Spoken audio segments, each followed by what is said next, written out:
meus pés no chão, mas sei que o meu coração.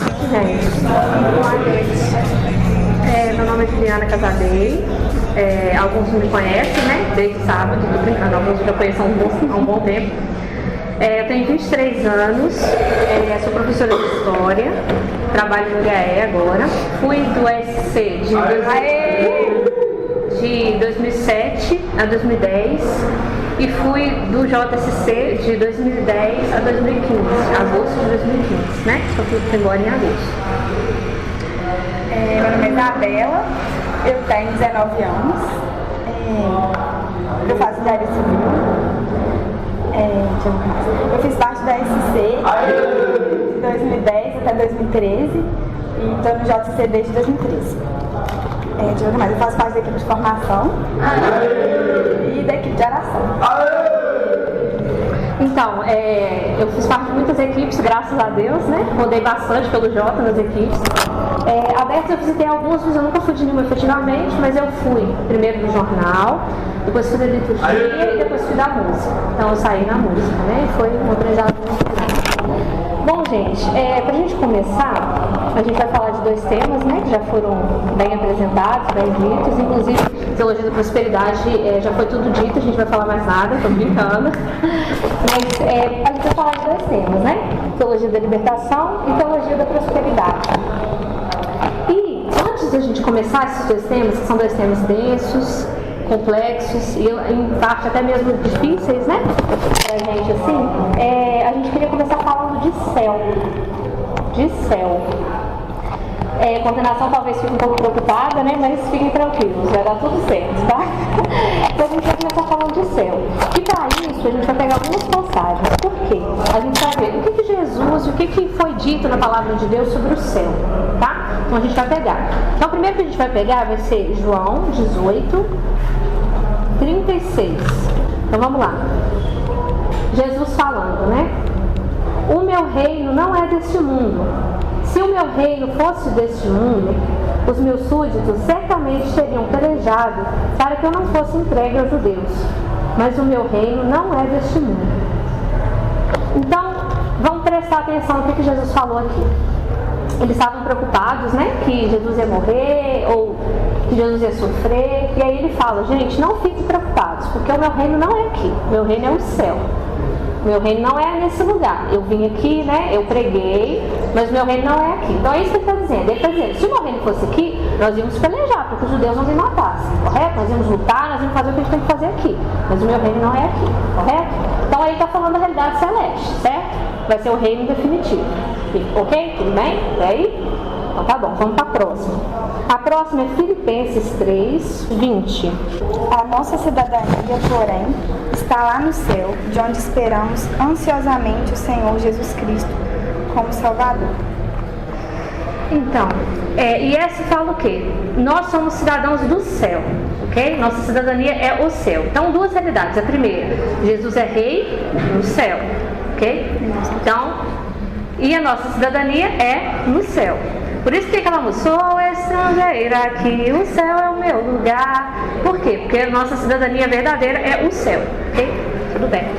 Próximo. A outra está em 1 Coríntios 2, versículo 9. Mas como diz a Escritura, o que os olhos não viram, os ouvidos não ouviram e o coração do homem não percebeu, foi isso que Deus preparou para aqueles que o amam. E essa passagem, né, fala pra gente que a gente sonha com muitas coisas, a gente quer muitas coisas e até como os meninos fizeram no teatro, né, no caso a Letícia dando ordem para Deus, assim, do que ela queria e essa passagem fala que o que Deus tem pra gente é muito maior do que o que a gente pode imaginar, muito maior do que o que a gente pode sonhar. Então assim, agora a gente queria que você fechasse um pouquinho os olhos, fecha um pouquinho os olhos agora, e a gente queria que tivesse um violão dedilhando aí, antes da gente começar. E eu quero agora te lembrar algumas coisas que a gente leu aqui das passagens, que são promessas de Deus, né? Primeiro, Deus promete que o reino dele é o céu, que ele não é rei aqui. Segundo, ele promete que a nossa cidadania está no céu, então nós nascemos para o céu, para a pátria celeste. E Deus promete também que coisas que os olhos não viram, coisas que nós nunca conhecemos, coisas maravilhosas que nos esperam no céu. E agora eu quero que você imagine o seu encontro com Jesus no céu. Pode imaginar Jesus do jeito que você quiser imaginar. Mas imagine o seu encontro com Jesus no céu. Depois de ter vivido plenamente a sua vocação, depois de ter vivido as dificuldades, as cruzes, nós encontramos com Deus no céu. E agora você pode começar a imaginar toda a beleza que o seu coração é capaz, né, de pensar para o céu. Comece a imaginar agora. Imagina Jesus sorrindo para você e dizendo: você conseguiu. Você venceu as batalhas, você chegou até aqui. Eu sei que foi difícil lá embaixo na terra, mas você conseguiu. E agora sim, você vai viver a vida plena. A vida pela qual você sonhou e a vida para a qual você foi criado. E agora imagina a felicidade que é o céu. Imagina a felicidade de encontrar os seus santos de devoção. Imagina a alegria de ver a Virgem Maria no céu. Imagina Jesus de mão dadas com você, te levando até as pessoas da sua família que foram antes.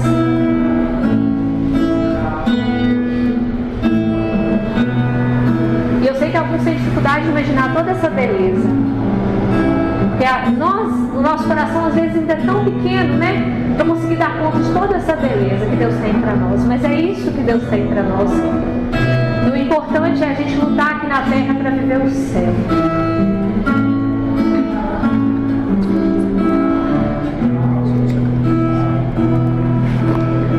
E a gente vai cantar essa música, Sou Estrangeira, aqui. Eu quero que você fique com os olhos fechados, mas que você possa imaginar isso. Que o céu é o seu lugar, que lá é a beleza. A gente vai cantar essa música pedindo a Deus a graça de que nos dê um coração sedento pelo céu, sedento por tudo aquilo que Ele guardou para nós.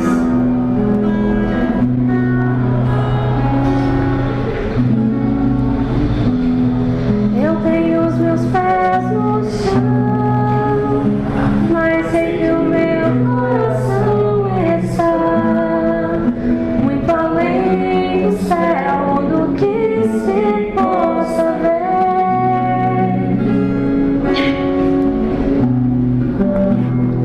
Busco que no alto está, busco que não passará jamais.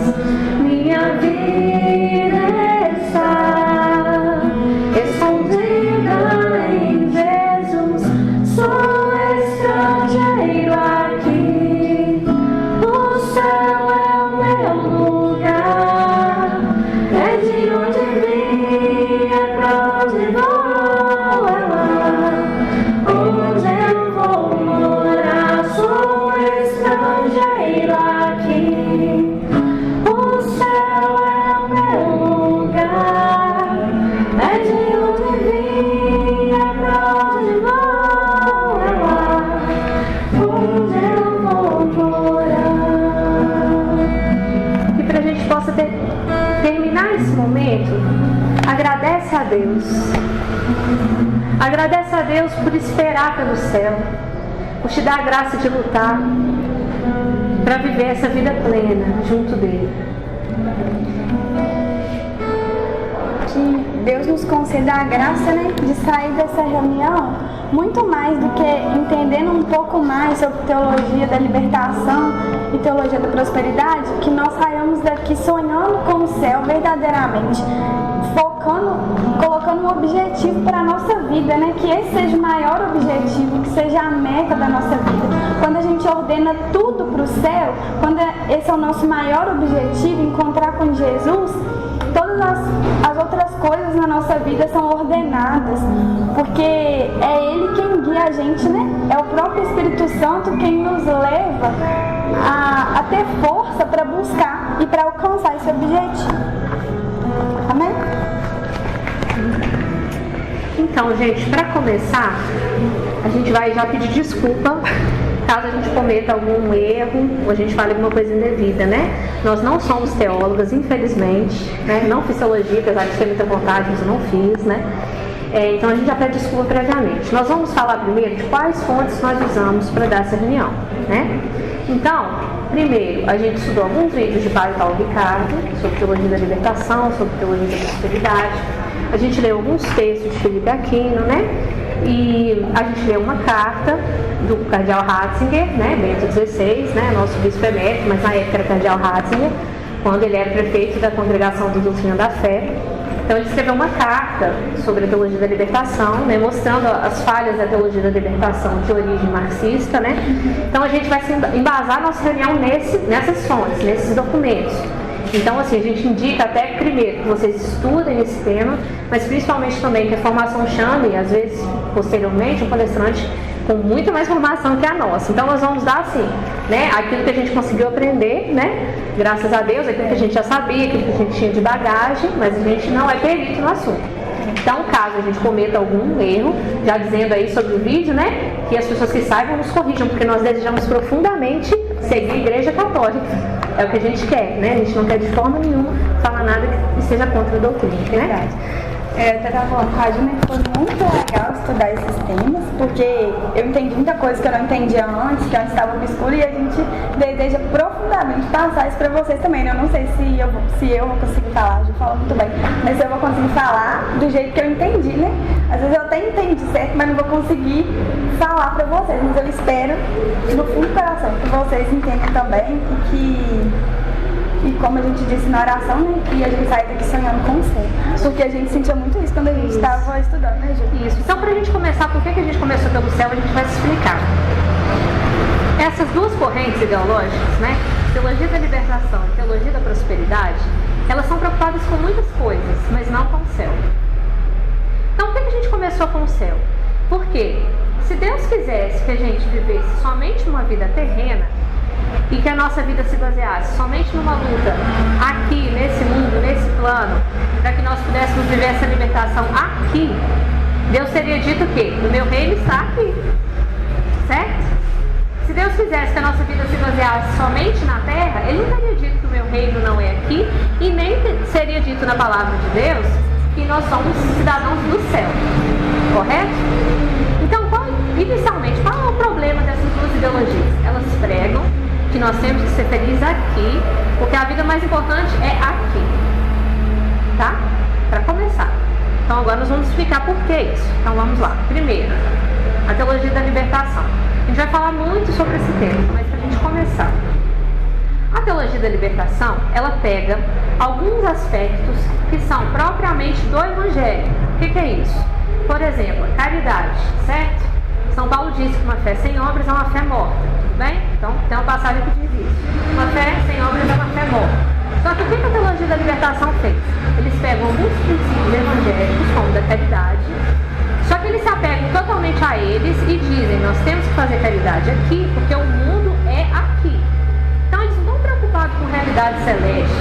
Então a gente vai ver vários problemas disso. Então, primeiro, a gente vai ver que uma das características da teologia da libertação é sempre pegar os milagres, pegar os sacramentos, pegar tudo que é essência de fé e transformar em algo que é propriamente terreno. Vou explicar mais claro para vocês entenderem. Por exemplo, Jesus instituiu a Igreja Católica, correto? Ele instituiu.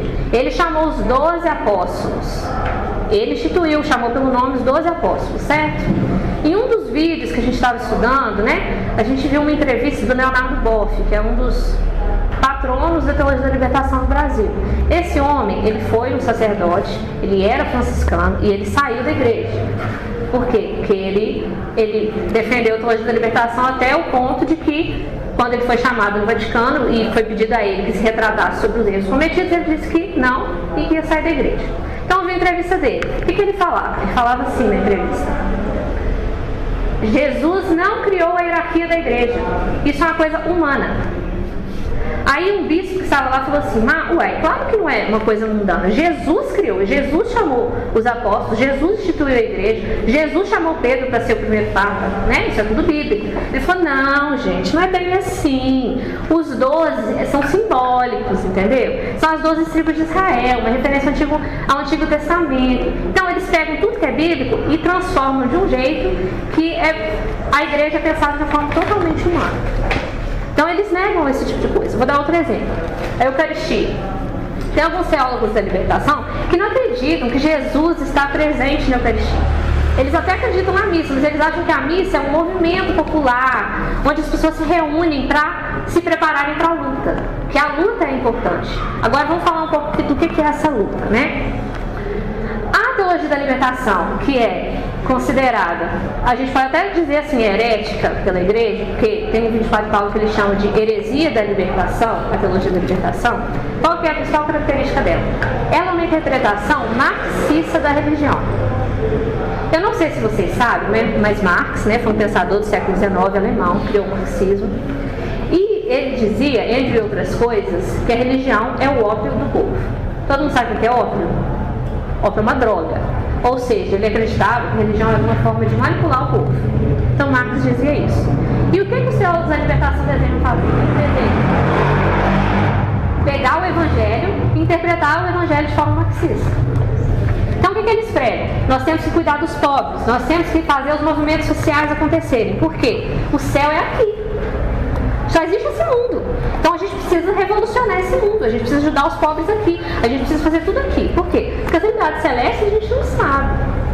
Então eles pegam e esvaziam totalmente o sentido real da fé. Entendeu? Então, por exemplo, se eu nego a hierarquia da igreja, se eu nego que foi Jesus que instituiu a igreja, o que eu vou fazer na igreja? Eu vou falar pra vocês uma coisa, se eu achar que Jesus não fundou a igreja, eu saio dela. O que eu vou fazer na igreja? Se a hierarquia é uma coisa propriamente humana, se os papas, os bispos, os padres, se isso foi criado por humanos. Nessa entrevista também tem uma parte que ele fala assim que Jesus não era sacerdote, não. Aí o padre fala, como assim Jesus não era sacerdote? De onde você tirou isso? Ele fala, não é bem assim. Então o que eles fazem? Eles pegam as verdades do evangelho e mexem nelas de forma para que a gente interprete todas as verdades evangélicas como terrenas, como mundanas. Então se você pega a fé e esvazia a fé do sentido religioso, a fé é morta. Não faz sentido, né? Pode falar. Eles olham para Jesus como um homem importante, como um símbolo, né, de alguém que lutou pelos pobres, que lutou pelos oprimidos, que curou os doentes, né, que teve preferência pelos pobres. E de fato, Jesus era uma pessoa que olhava para quem precisava, né? Ele até tem a passagem, o médico vem para quem está doente. Mas eles esquecem da face divina de Jesus, esquecem que Ele é Deus, que Ele veio para salvar a gente, né? E olham como um símbolo de quem luta, como a gente vê muitas outras pessoas, né, no mundo, como se Jesus fosse igual a todas as outras pessoas no mundo que lutam pelos pobres, e não Deus, né? Eles misturam Jesus com todo mundo. E até tem uma parte, né, que Bento XVI fala na carta, que é, olha só, nesta linha, alguns chegam até o extremo de identificar o próprio Deus com a história e a definir a fé como fidelidade à história, o que significa fidelidade comprometida com uma prática política, afinada com a concepção do devir da humanidade, concebido no sentido de um messianismo puramente temporal. Por conseguinte, a fé, a esperança e a caridade recebem um novo conteúdo. São fidelidade à história, confiança no futuro e opção pelos pobres. Então, tira tudo que é divino, tudo que... a opção pessoal que Deus faz por nós, né? Deus olha para cada um de nós, olha para dentro de nós, mas a teologia da libertação mostra pra gente que a gente tem que olhar para o povo, que Jesus veio para salvar um povo da opressão dos ricos, da opressão dos poderosos. E de fato tem muitas passagens em que Jesus fala, eu vim para salvar vocês o poder, mas é do poder do inimigo, do poder do demônio, né? Que quer buscar a gente, que quer seduzir a gente, levar a gente pro pecado. E Jesus veio para salvar a gente desse poder, da raiz de todo o mal, e não de um mal meramente político e econômico. Então vamos lá. Eu peguei algumas frases que o Leonardo Boff disse durante a entrevista dele, para vocês entenderem melhor o que isso quer dizer. E, gente, eu não quero que vocês fiquem tristes, porque eu ficava assim, meu Deus, um padre, um ex-padre, né? Mas é por isso que é bíblico, né? Você que está de pé, cuidado para não cair. Por isso que a gente tem que ter os olhos do nosso coração voltados para Jesus, em oração. Porque se a gente não tiver, a gente pode cair também. Mas a gente não fala isso de ficarem tristes, mas para que a gente conheça, né, também aquilo que existe, né? Pregação, e às vezes em até alguns segmentos que a gente pode ver até dentro da igreja acontecer. E muitas pessoas fazem por não saber a verdade disso, ok? Então vamos para algumas frases que o Leonardo Boff disse durante a entrevista, para vocês entenderem. Primeiro, o catolicismo é patriarcal e machista. O catolicismo é patriarcal e machista. Ele disse essa frase. Eu não preciso convencer vocês de que o cristianismo não é patriarcal, né? O catolicismo não é patriarcal e machista. Mas ele disse isso, ok? Outra. Não devemos ser fundamentalistas e tomar o texto como eles estão. O que ele quer dizer? A Bíblia não pode ser interpretada do jeito que ela está. Então ele fala isso para diversas coisas. Então eu vou dar mais um exemplo que normalmente é muito usado por alguns teólogos da libertação. Sabe aquela passagem que Jesus multiplica os pães? O que eles falam? Eles falam assim: não, gente, vocês não têm que levar coisas de um jeito literal. Não é bem assim, não. Jesus, não é que Jesus multiplicou os pães, fez um milagre, não. O que aconteceu? O menino chegou lá com alguns pães, o peixe e tal, e aí todo mundo viu que tinha que compartilhar, e todo mundo levou os pães que tinha. E aí se tornou uma grande partilha. Olha que bonito. A igreja que partilha, a igreja que vive a comunhão. Entenderam o sentido? Então eles pegam a passagem e dizem: não, gente, milagre não é bem isso que vocês estão pensando, não. É diferente. Não é bem assim. A comunhão não é Jesus que se transforma em corpo e sangue de Cristo na transubstanciação da missa, não. Não é isso não, gente. É celebrar a vida, é celebrar a comunidade, é se unir para a luta, se preparar para a luta. E que luta que é essa que a gente tanto fala? Vou explicar um pouco da teoria marxista. Gente, o marxismo não é uma teoria clara e evidente, não. Existem várias correntes do marxismo, mas a corrente principal para a gente entender essa teoria da libertação de cunho marxista é a seguinte: luta de classes. Todo mundo já ouviu falar esse termo? Luta de classes. Mesmo que a gente não sabe muito sobre marxismo, a gente já ouviu falar disso. O que é isso? Eles acreditam que a luta de classes é o motor da história. Ou seja, a história só pode ser transformada através de duas classes que lutam. Inicialmente, uma subjuga a outra. Só que a subjugada se une, faz uma revolução e torna que era aquela que estava acima, ela deixa de estar acima, ela perde poder. Então vou dar um exemplo claro. Por exemplo, quando a gente estuda escravidão no Brasil, sou professor de história, tá, gente? Então vou puxar pro meu lado. Que praticamente a historiografia brasileira, praticamente toda, é de cunho marxista brasileira, tá? Então vou dar um exemplo. Quando a gente estuda a abolição da escravatura, o que a gente estuda? A gente estuda várias correntes, mas a principal delas na atualidade é a seguinte: como que a escravidão acabou? Os escravos lutaram pela liberdade. Agora vamos ver isso à luz do marxismo. Uma classe dominava, que era quem? Os senhores, os donos de escravos. E uma classe era subjugada, que era quem? Os escravos. Os escravos se uniram, fizeram a revolução e derrubaram o governo que era dominante da época. Ou seja, acabaram com a escravidão. Vocês entenderam agora essa questão da luta de classe? A classe que era oprimida se une, faz uma revolução e destitui de poder aquela que a subjugava. Entenderam? Aí agora vocês pensam o seguinte: essa é a ideia marxista de luta de classes. Agora a teologia da libertação é uma ideia. O que diz essa ideia, né? O povo oprimido, coitado, pela hierarquia da igreja, pelos poderes, vai se unir, vai fazer uma revolução e vai criar um céu na terra através da revolução. Entendeu? Então, o teólogo da libertação diz o quê? Vamos deixar a igreja ser hierarquia, vamos deixar o Papa mesmo, porque ele é da classe dominante. A gente vai se unir para fazer uma religiosidade propriamente popular e juntos vamos fazer a revolução. Vamos tirar esses poderes poderes que subjugam o povo e vão fazer um céu na terra. Entenderam? Mais ou menos, essa luta de classe que a teologia da libertação traz. Agora vamos falar de uma outra questão.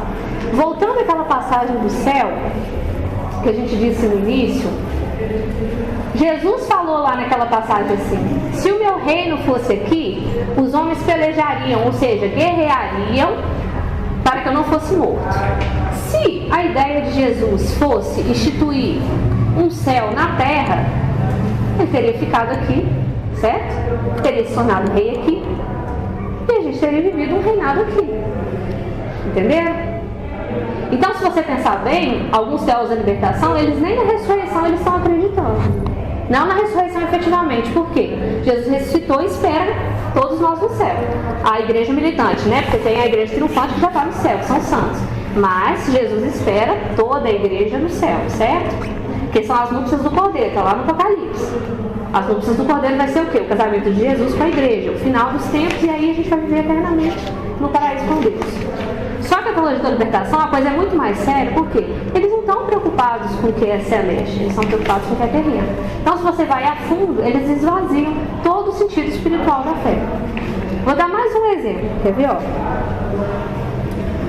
Olha o que ele fala: Papa é mais político que religioso. Se eu acreditasse que o Papa é um líder político, ele é só o chefe do Vaticano, eu não ia seguir os direcionamentos que o Papa dá. Correto? Por que eu ia seguir ele? Eu ia ficar com o presidente do Brasil, Senhor Jesus. Pois é. Certo? Se eu achasse que o Papa é só um líder, né, é só um líder político, não religioso, eu ia ficar com outro líder político. Por que eu ia seguir o Papa? Então ele diz isso. Aí eu entendo que ele sai da igreja. Se eu pensasse isso tudo, eu também saí. Se eu achasse que isso aqui é verdade, eu também saí, né? Por isso que a gente não pode acreditar que eles estão seguindo a palavra de Deus, não. Porque uma pessoa que segue a palavra de Deus e vê lá que Jesus escolheu Pedro para ser o Papa, ele não vai falar uma coisa dessa. Que o Papa é um líder muito mais político que religioso. Vamos para a próxima. Jesus nunca foi sacerdote, já falei, né? Ele fala isso também. E aí, se Jesus nunca foi sacerdote, os nossos sacerdotes são o quê? Aqui na terra, o que os sacerdotes são? Quando eles estão na missa, a gente fala que eles estão em persona Cristo. O que isso significa? Na pessoa de Cristo. O sacerdote, ele é, na Santa Missa, a pessoa de Cristo. Vocês entenderam? Se um homem fala que Jesus não é sacerdote, ele está desacreditando em todo o sacerdócio cristão. Não é simplesmente só uma coisinha ou outra, usar um anelzinho, não é nada disso não, gente. A coisa é muito mais profunda do que isso. E isso ele falou, tá? Não sou eu que estou falando, não. Eu só peguei as frases que ele disse para vocês dizer. Porque eu tenho medo depois no Face os outros falar comigo que Leonardo Boff é cristão, é um homem santo, né? Porque pode acontecer. E eu não sei, eu não conheço o coração dele, pode até ser que ele se santifique, mas eu estou falando o que eu vi na entrevista, tá? Então depois eu até posto o link aí na entrevista para vocês verem também. Vamos continuar. A versão clerical do catolicismo, não, a versão clerical do catecismo é paupérrima. Então o que ele está dizendo? O que é paupérrimo? É muito pobre. Então o que ele está dizendo? A versão clerical do catecismo. Então ele, além de tudo, ele está dizendo que o catecismo não é digno de ser levado a sério. O catecismo da Igreja Católica não é digno de ser levado a sério. Ok?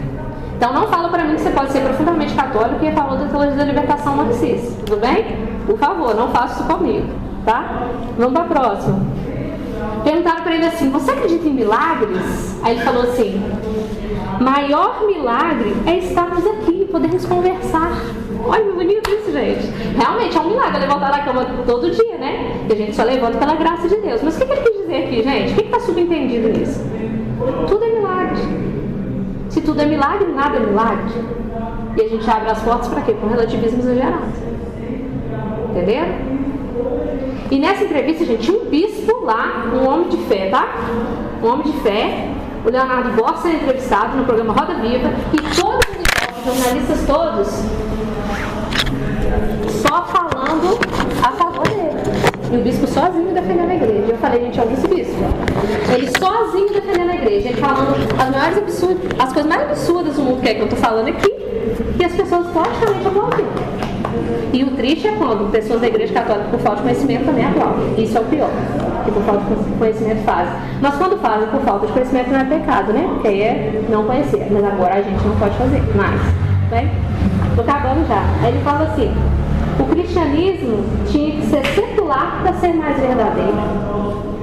O cristianismo tinha que ser secular para ser mais verdadeiro.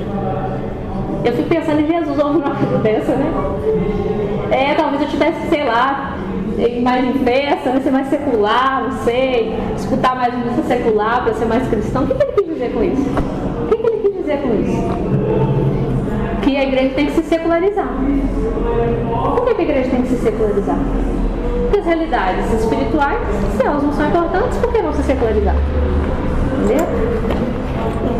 E até enquanto a Júlia fala, né, a gente falou aqui que realmente, olhando para as passagens bíblicas e olhando para a preferência de Jesus pelos pobres, a gente pode se confundir. E é isso que Bento 16 até alerta na carta dele. Ele fala que um erro é tanto mais perigoso quanto maior for a proporção do núcleo da verdade assumida. É isso que torna perigoso, né? Eles pegarem a verdade e distorcer, pegar as palavras de Jesus, as ações de Jesus, o que ele realmente fez, e transformar de forma que subverta, né, o verdadeiro sentido. E uma coisa muito legal que ele falava também é que, na verdade, a teologia da libertação reduz muito a libertação a uma libertação política, libertação econômica, libertação da opressão aqui na Terra. E o Bento 16 fala que realmente libertação é um tema cristão, mas a libertação do pecado é o mais importante. E no momento em que a gente se unir para se libertar do pecado, para curar a nossa alma, todas as outras coisas serão ordenadas para o bem, e a gente vai ser libertado politicamente também, economicamente, socialmente, quando a gente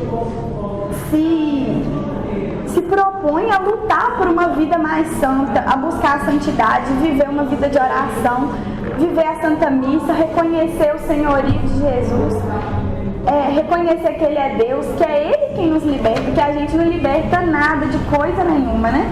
Que foi a morte dele na cruz que salvou a gente, nada mais pode salvar a gente. Até eu não sei qual é a passagem, mas tem passagens, né, que falam que nós não somos dignos de ser salvos, de ir para o céu. Isso é realmente algo que Deus preparou para a gente. Nós não somos dignos de nada, nós não temos mérito nenhum para ir para o céu. Por nós mesmos, nós não seríamos salvos. Nós somos salvos pelo sangue de Jesus, pela justificação dele, né? Pelo sofrimento dele. E se ele sofreu para nos salvar, quem somos nós para querer viver uma vida plena aqui na terra e se contentar com isso, né? Isso. Vamos pensar um pouquinho também em algumas coisas. Vamos imaginar assim: o que é o infinito? O que é uma coisa que não tem fim, correto? Infinito, né, gente? E olha que eu nem deixo pra lá, mas tudo bem. A nossa vida na Terra, ela é finita ou infinita? Finita, certo? Então vai ter um fim. Nós temos aqui por volta de quantos anos? Aqui nós, quantos? Sei lá, de 16 a 25, vamos pôr assim, 16 a 25 anos, certo? Nós temos por volta de mais ou menos quantos anos para viver, assim, nessa terra? Vamos fazer as contas? Eu acho que a maior parte de nós deve viver até uns 100, 110, talvez até 115, né? Já que a qualidade de vida está melhorando, né? Então a gente tem uns anos aí pela frente. Agora, se Deus prometeu para nós teremos uma vida com Ele no céu, é uma vida infinita, certo? Que não tem fim, porque a morte já vai ter acabado. Inclusive tem uma passagem que diz: o último inimigo a ser aniquilado é a morte. Por quê? No fim dos tempos todos vão ressuscitar, né? E vai ser Jerusalém Celeste. Eu não vejo a hora disso acontecer, não vejo a hora de ver Nossa Senhora, não vejo a hora de abraçar João Paulo II, agradecer a ele pela teologia da liberdade. Ó, Deus me livre! Pela teologia do corpo. Só não posso interceder. Agradecer, né? Santa Teresinha, né? Ver Santa Teresa d'Ávila, papel Nossa Senhora, as Moradas, né? Ver os santos, né? Que coisa bonita. Cada um tem um santo de devoção, né? Daqui uns anos espero agradecer Santo Antônio também, né? Daqui uns anos espero agradecer, né? Daqui uns bons anos no céu. Então, Deus prometeu para nós a vida celeste, o céu. Não tem nada mais bonito. Eu acho que tem nada mais bonito, né? Você esperar o céu. E por isso, a gente sabe que a vida aqui muitas vezes é uma luta. Jesus falou assim: coragem, eu venci o mundo. No mundo, a vez de ter tribulações, coragem, eu venci o mundo. Jesus, em momento algum, disse que seria fácil. Disse. Jesus falou assim, não, gente, vai ser fácil, tranquilo, a gente se vê no céu. Não. Ele disse, no mundo, a vez de ter tribulações, coragem, eu venci o mundo. Então, a nossa vida na Terra ela é muito rápida. É um piscar de olhos. Só que a gente não vê, porque nós ainda somos jovens, né? A gente já está no início da vida. Mas se você conversa com a pessoa um pouco mais velha, ela vai falar isso para você. E mais, por que a gente tem tantos mártires na igreja? Crianças que morreram pela vontade de Deus, assim, no sentido não que Deus quisesse que elas morressem, mas que elas, com perseguição, escolheram o martírio. E tantos santos e místicos escolheram o martírio. Que falaram assim, ó, pode me matar, que não tem problema nenhum. O que moveu esses santos? Primeiro, confiança em Deus, a fé em Deus, o amor por Deus, mas também a certeza de que o reino verdadeiro não era aqui, a vida verdadeira não era aqui, certo? Esse é o verdadeiro sentido de tudo. A vida é muito rápida. Nós nascemos com uma missão linda aqui na Terra, para fazermos grandes coisas. Uma alma que se eleva o mundo inteiro. Para isso que nós nascemos. Mas, se a realidade celeste fosse tão distante como muitas pessoas acreditam, o que move esse desejo tão grande de céu? De saber que a vida verdadeira não é aqui, mas é o céu. A fé. É a fé. A fé em Deus, o amor a Deus, a certeza de que Ele cuida de nós, a certeza que nenhuma tribulação, nada, nenhuma tristeza, nenhuma dor, nenhuma dificuldade se compara ao céu. A graça de estar com Jesus para a eternidade, de adorá-lo. E quando a gente olha para essas heresias, a gente pensa assim, meu Senhor Jesus.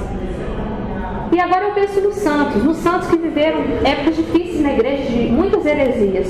O que fez esses santos permanecerem firmes na fé? Os olhos deles e o coração deles estavam voltados para Jesus. Então, vizinha lá no fim do túnel, o pau estava quebrando aqui do lado. Heresia, o pau quebrando aqui por todo lado. Mas o olho deles, o coração deles estava em Jesus. A certeza das promessas de Deus, da palavra de Deus, da vontade de Deus para a vida deles. Era isso. Se a gente para de olhar para Jesus e a gente só olha para os lados, a gente só vê o quê? Miséria, dor, sofrimento, e começa a pensar, a vida é só aqui. Então, qual que é, principalmente assim, das duas correntes que nós vamos trabalhar? A teologia da libertação e a teologia da prosperidade. A essência dessas duas, elas não olham para o céu. Elas não falam de amor de Deus. Elas não falam que o reino de Jesus não é aqui, mas é lá. Você nunca vai ver, gente, uma pessoa assim, de teologia da libertação, se for procurar vídeos, e também as pessoas ligadas à teologia da prosperidade falando assim, cruz. A fé é cruz. Pegue sua cruz e me siga. Você não vai ver essa pregação, você não vê. Por quê? Elas vão pegar o quê? Jesus está no pobre, é o pobre que importa, é o agora que importa, é quem está passando fome. Não é assim, você tem que salvar a alma do seu irmão. Não adianta nada você dar comida para o seu irmão se ele perder a alma dele. Vamos voltar lá em Coríntios 13, a passagem do amor, bonita, linda, né? Mas o que fala lá? Ainda que eu desse todos os meus bens para os pobres, se eu não tivesse amor, de que adiantaria? Nada. Então, se juntasse a igreja, fizesse a evolução, botasse pau para quebrar e chegasse lá onde as pessoas da teologia da libertação querem, onde nenhuma pessoa passasse fome, onde todas as pessoas tivessem onde morar, o que comer, tivessem uma vida digna, elas estariam totalmente felizes? Teria se realizado o céu na terra? Não teria. Essa não é a verdadeira felicidade. Qual é a verdadeira felicidade? Deus. Então vamos dar outro exemplo. Nossa sociedade é uma sociedade depressiva e doente. Estou mentindo? Quantas pessoas você conhece que tem depressão? Eu consigo citar pelo menos umas 10 aqui. Várias pessoas. Não estou falando que assim, só tem depressão gratuita em Deus, não é isso que eu estou falando. Estou falando mais ou menos uma sociedade doente, não só pela depressão, mas anorexia, bulimia, pessoas que só dormem com remédio. Essas pessoas estão passando fome, gente? A maior parte das pessoas está passando fome? A maior parte das pessoas não tem onde morar? A maior parte das pessoas não tem as condições dignas de viver? Não. E por que elas não são felizes? Se a felicidade é só isso? Se a felicidade é ter o que comer? É ter onde morar? Por quê? Agora vamos para outra coisa que o mundo prega. Se você tem comida, se você tem água, né? Se você tem lugar para morar. O amor romântico. Por que as pessoas que têm um corpo perfeito, que a gente busca tanto, né? Que as pessoas buscam, não são felizes no matrimônio? Não tem uma família feliz? não tem um casamento para a vida toda. Por que a maior parte das pessoas não é assim? Porque os olhos delas estão nelas e não em Jesus. Aí vamos voltar para outro problema da teologia da libertação. O pobre. Não se fala de Jesus. Você não ajuda o pobre por amor a Deus, você ajuda o pobre porque ele está passando fome. O que é a verdadeira caridade? Eu me amo porque eu amo a Deus. Eu amo meu irmão porque eu amo a Deus. Eu faço as obras porque eu amo a Deus. Eu prego porque eu amo a Deus. Eu canto porque eu amo a Deus. Isso é ser de Deus. Isso é ser verdadeiramente cristão. Se não há amor a Deus, tudo é vazio. É por isso que São Paulo diz: sem o amor, eu poderia dar meus bens para os pobres, podia fazer tudo que eu quisesse, todo tipo de caridade. Mas sem o amor verdadeiro, que é o amor a Deus, e por isso eu faço tudo, é sem sentido. Então a igreja está falando assim: ah, não, gente, deixa o pobre para lá, vamos só evangelizar o pobre. Não é isso não, que a igreja fala não. A igreja diz o quê? Primeiro você tem que extirpar o pecado da vida dele. Se o pecado for extirpado, todos os outros males vão ser também. Por isso que ele fala, né? Fala um pouco disso, Isabel, da questão do pecado. Que o pecado é a mais. Isso. E bem 16 fala, eu falei isso. Mas só assim, não, só dar então assim o que eu pensei sobre isso. O que o Bem 16 quer mostrar nessa carta? Na época ainda Ratzinger, né? Mostrando que a teologia da libertação de marxista é ruim. Ele mostra o quê? Se a preocupação de toda a igreja fosse evangelizar verdadeiramente, a fome acabaria. Porque um rico, muito rico, que acumula tudo para si, que é egoísta, fosse evangelizado e passasse a viver a partir do evangelho, o que ele ia fazer? Ele ia ajudar os pobres, ia fazer caridade. Entendeu? Então, se você tira da humanidade toda o pecado, se você tira da humanidade toda o ateísmo, a falta de fé, os problemas sociais, eles vão ser todos extirpados também. Agora, começar a extirpar pela fome, pela miséria, tem que ser feito. Mas se você não evangeliza o coração das pessoas, isso não vai para frente, isso não vai causar mudança verdadeira. Então, o que a igreja mostra? Sim, nós precisamos, sim, cuidar dos pobres. O que a igreja tem feito durante todos os séculos? Quantas fraternidades, quantas comunidades que cuidam dos pobres, que cuidam das pessoas dependentes químicos e de todo tipo de mazela social que a igreja cuida? Muitos, não é? Muitos. Mas o que Jesus falou quando o demônio falou para ele assim: se você está com fome, por que você não faz essa pedra se transformar em pão e come? Aí o que ele falou? Nem só de pão vive o homem, mas de toda a palavra que sai da boca de Deus. Não foi isso que Jesus falou? Então esse é o verdadeiro sentido da teologia. E uma teologia da libertação, que só fala do pobre, que só fala da revolução, que só fala do fim da pobreza, mas não fala de Deus, não é teologia. O que é teologia, gente? O que é teologia? Fala pra mim. O que é teologia? Estudo de Deus. Uma teologia que não fala de Deus é teologia? É tipo uma biologia que não fala do meio ambiente, nem fala de vida, nem fala de nada. Pode falar. Você quer ir para a prosperidade? Não, eu vou falar outro. Tá, pode falar. E uma coisa que, igual eu já estava falando, que não tem amor de Deus, o discurso da teologia da libertação vai muito pela revolta, sabe? A revolta de ver os pobres sofrendo, a revolta de ver os ricos passando por cima dos pobres, né? E eu não sei se vocês já ouviram, assim, algum discurso de algum teólogo da libertação, mas é uma coisa que causa um desconforto, que dá um desânimo pra gente, porque o discurso, né, da igreja, dos padres que são santos, que obedecem à igreja realmente, é um discurso de caridade, de que a gente precisa sim ajudar os necessitados, mas que mostra pra gente que a gente tem que se resignar com o sofrimento e amar, né? Até tem a frase que eu não posso falar sem usar a frase, só pra lembrar, que é: ame primeiro e faça o que quiseres, ame e faça o que quiseres, desde que ame primeiro.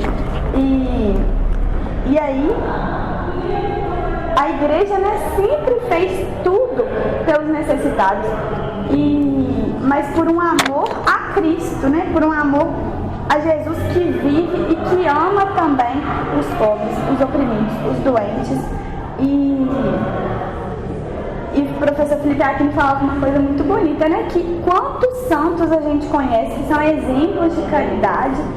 Se a gente for olhar, os maiores exemplos de caridade do mundo são santos da Igreja Católica, e nem por isso eles precisaram desobedecer a Igreja, desobedecer o Evangelho, reinterpretar o Evangelho, aparecer, né, fazer uma visão nova daquilo que Jesus fez para fazer caridade e para levar o bem para o próximo. E E a gente vê que só o fato dos teólogos da libertação enfrentarem o que o magistério diz e quererem fazer uma nova teologia, reinventar o cristianismo, a gente já vê que pecando pela desobediência já não está certo, né? Então, só para terminar a teologia da libertação, para a gente ir para o próximo, né? Só para citar aqui, a carta que nós estamos usando do cardeal Ratzinger é de 1984. Vocês devem saber que João Paulo II foi Papa da Igreja de 1978 a 2005. Foi quando Ratzinger entrou, né? E foi sagrado Papa. Então, em 1984, ele era prefeito da Sagrada Congregação da Doutrina da Fé, e ele escreveu uma carta, né, sobre isso, que se chamava Documento da Sagrada Congregação para a Doutrina da Fé, instrução sobre alguns aspectos da teologia da libertação. Só para terminar, pode assim, só dar uma lidinha numa coisa que ele fala na carta. Tudo que a gente falou aqui, a gente está embasando na carta que ele escreveu.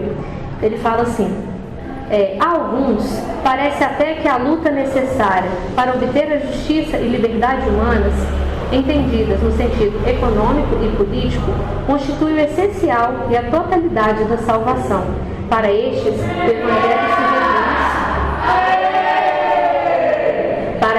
o Evangelho se reduz a um Evangelho puramente terrestre. Então, acho que é mais ou menos tudo isso que a gente quis tratar. Estudem a carta, que aí vai ficar muito mais fácil. A gente vai postar no grupo a carta, né?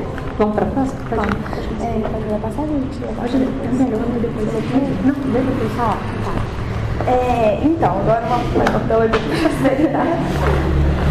Então, a teologia da prosperidade fala, eu acho que a teologia da prosperidade é mais fácil de entender e a maioria já conhece pelo menos um pouco, porque é algo que faz mais parte do mundo atual, né?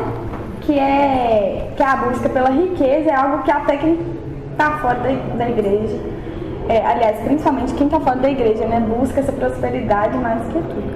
E a teologia da prosperidade fala basicamente que você faz uma boa ação e Deus te devolve. Deus te recompensa com bens materiais, tudo que você faz. Ou seja, é mais do que terreno isso, né? É sonhar com a recompensa aqui na terra. Enquanto fala no Evangelho de Mateus, né? Não ajunteis para vós riquezas na terra, onde as traças corroem, ajunteis tesouro no céu. E a teologia da prosperidade ignora isso, né? Que Jesus nos pede para ajuntar os tesouros na alma. A teologia da prosperidade faz as pessoas buscarem cada vez mais o sucesso, a prosperidade aqui na terra, a riqueza. E a gente via, né, os vídeos dos pastores ensinando a roubar, aliás, a pedir o dízimo. Explica por que você está falando que é roubar, porque senão vai ficar uma coisa. Gente, lá tá escrito dessa forma. Tipo assim, os vídeos no YouTube tá escrito assim: Edir Macedo ensinando pastores a roubar. O que aconteceu? Não, é porque assim, gente, saiu no Jornal Nacional uns anos atrás esse vídeo. Foi um ex-pastor dele que gravou o vídeo, né, sem ninguém ver, gravou o vídeo dele ensinando como tirar dinheiro da população. Isso não está inventando não, tá gravado lá, Jornal Nacional. Aí o ex-pastor tá lá, ele fala que no início da igreja não era assim, que no início da igreja, né, tinha um princípio moral, né, assim, aparentemente correto e tal, mas que depois caiu nisso. Então, é realmente assim, é um vídeo que ele ensina realmente como tirar dinheiro das pessoas. E às vezes isso é chamado de roubar, né, por isso que eles falam roubar. Gente, isso é impressionante o vídeo, porque você não pode acreditar que é verdade uma coisa dessa. Uma pessoa que fala em nome de Jesus Cristo, falando dessa forma, falando assim que o povo quer ver o pastor dando show, brigando com o demônio, e aí você faz um show lá e aí eles pagam. Gente, é uma coisa de outro mundo. E ele chega a falar, não é igual padre assim não, gente, você tem que ir, entendeu? Então ele até compara, né, faz a diferenciação do que o povo quer ver e de como tirar dinheiro pro povo. E aí mostra que no início, eles fazem, sei lá, reunião dos pastores, assim. Aí antes eles faziam na igreja, com um lanche lá. E aí depois, mostra no filme, eles filmando assim, eles em hotel, 5 estrelas, hotel de luxo, com o dinheiro da igreja, né? As reuniões dos pastores eram nesses hotéis. E aí, enfim, o que acontece é que na teologia da prosperidade, Deus vira seu escravo, igual falou no teatro, né? A gente quer de qualquer forma e não aceita um não de Deus. Isso faz com que a gente feche os olhos para aquilo que Deus sonhou para a gente e se coloca no centro, se torna egoísta e quer porque quer realizar as nossas vontades. Eu acho que começando, né, por um querer um bem material, isso faz a gente se revoltar até contra os fatos da nossa vida, em relação, sei lá, à família ou às conquistas que a gente tem, qualquer coisa. Quando eu penso dessa forma, né? As pessoas querem muito os bens materiais e dessa forma elas servem a Deus pensando nessas recompensas. E se elas conseguem essas recompensas, elas começam a se sentir o Todo-Poderoso, os donos das próprias vidas e a querer até mais do que os bens materiais, quer uma conquista naquela hora, quer que a família esteja bem naquela hora, quer que tudo se resolva em todas as áreas da vida, né? Quer que tudo ordene para a vontade dela, com foco na vontade dela, sem pensar, desconsiderando que a vontade de Deus é muito maior do que o que a gente sonhou, né? E quantas coisas a gente perde quando a gente é egoísta e quer colocar a nossa vontade no cinto. E gente, assim, vamos pensar um pouco assim. O que algumas igrejas assim pregam? Não, primeiro vamos voltar.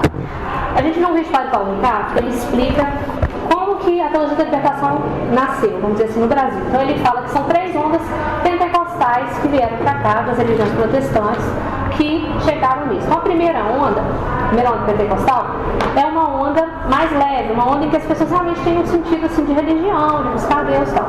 A segunda onda já é a onda do milagre, as igrejas que são milagrosas, então as pessoas vão lá em busca do milagre. E a terceira onda é a teologia da prosperidade, ou seja, Deus quer que você seja rico, Deus quer que você seja bem sucedido. Por quê? Porque se Deus te ama, é isso que Ele quer e é isso que Ele vai fazer na sua vida. Então eles pregam isso, não toma lá da cá, você dá e recebe, certo? Agora, vamos pensar o sentido primeiro do cristianismo. O cristianismo prega a cruz. Ser cristão é fazer o que Jesus fez. Não existe salvação sem cruz. Se existisse, Jesus não tinha passado pela cruz. A ressurreição existe depois da cruz. Então é totalmente negada a cruz, a realidade do sofrimento, a dificuldade, da dor. E outra, vamos pensar um pouco. O que Deus quer? Qual que é a maior vontade de Deus para o mundo e para cada pessoa individualmente? A sua salvação. Deus quer que você seja salvo. É isso que Deus quer. Deus quer a sua alma. Deus quer que você seja salvo. Quer que você seja salvo. Certo? Então Ele te ama e quer que você seja salvo. Então, gente, se ser salvo significar você morrer de câncer com 40 anos, é o que vai acontecer, entendeu? Não é que Deus quer isso para sua vida, não. Deus não quer a dor e sofrimento, mas Deus sabe que se você, por exemplo, ficar muito rico, sua alma vai se perder.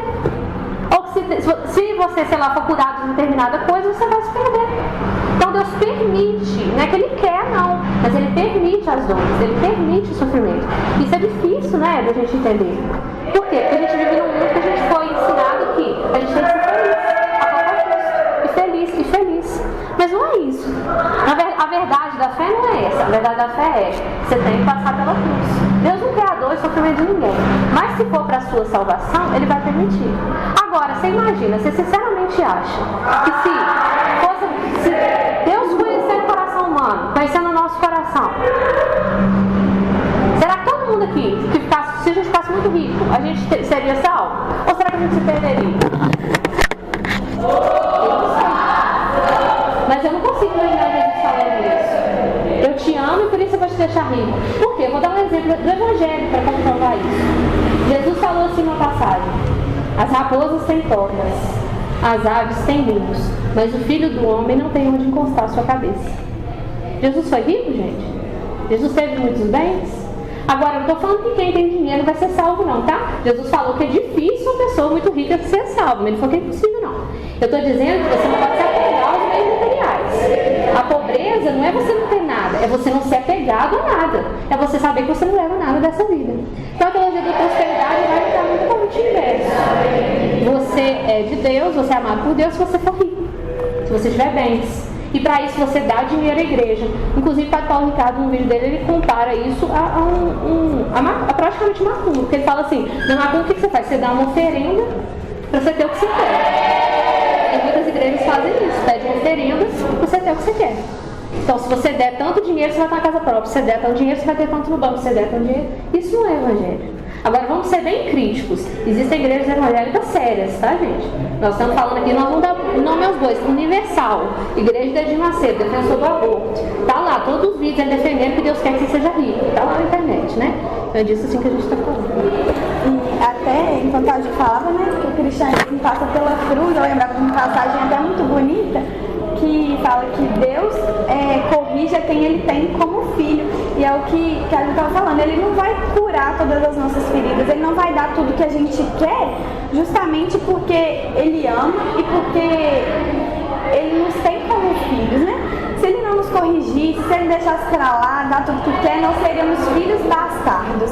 E não filhos realmente, né? Pai que é pai, ama e corrige. E mesmo que doa um pouquinho, que Ele veja a gente sofrendo, passando por provações, por tentações, Ele permite porque Ele sabe que isso é o que vai salvar a gente, é o que vai levar a gente para mais perto dEle. Então, essa passagem que a gente vai ler, nossa, foi um achado, né? Porque foi nosso anjo da guarda que mostrou assim pra... Porque a gente vai, tipo assim, depois que a gente ler a passagem, qualquer coisa que a gente não tiver deixado claro, vai ficar claro, não vai precisar falar mais nada. Tá em 1 Timóteo, capítulo 6, versículo 6. Eles supõem que a piedade é fonte de lucro. De fato, a piedade é grande fonte de lucro, mas para quem sabe se contentar.